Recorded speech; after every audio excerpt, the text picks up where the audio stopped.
İzahlı test 43-cü hissə 5-ci sinif ingilis dili. 6-cı sual choose a sentence with a present continuous tense. İndiki davam edici zamanda olan cümləni seçin. İndiki davam edici zamanda am is a bir də fe'lin sonuna ing şəkilçisi əlavə edilir. Baxaq cümlələrə. A bəndində Betty wishes to visit England. Bu indiki sadə zamandadır.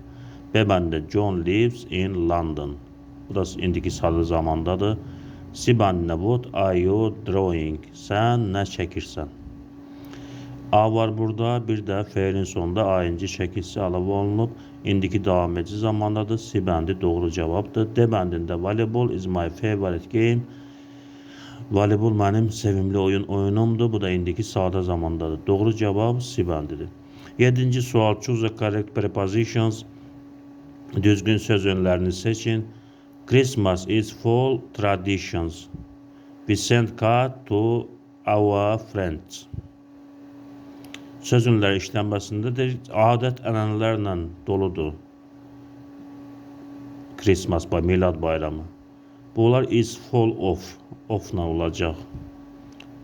Bu ofla yox. Bu ofla A bəndindəki ofla olacaq. At Christmas, at Novruz, milad bayramında, Novruz bayramında at işlənir. Demək, doğru cavab A bəndidir. Christmas is full of tradition. Milad bayramı adət ənənələrlə doludur. At Christmas we send cards to our friends. Milad bayramında biz dostlarımıza açıqcalar göndəririk. A bəndi doğru cavabdır. 8-ci sual. Match the halves of the compound nouns. Mürəkkəb isimlərin tərəflərini tapın. Buna mürəkkəb isimlər düzəltməliyik. Snow qardır. Buna hansı sözü biz əlavə edə bilərik burada? Snowball, qar topu.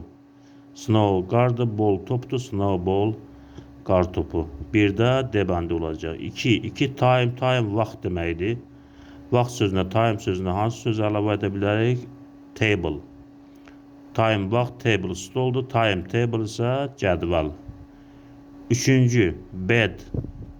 Bed sözünə hansı sözü əlavə edə bilərik? Room sözünü. Bed çarpayıdır, room otaqdır. Bedroom yataq otağı mənasını verir. 3-də də olacaq C bəndi. 9 onun cavablarını şərhlərdə videonun aşağısında yazın. Videonu bəyənib abunə olmağı unutmayın.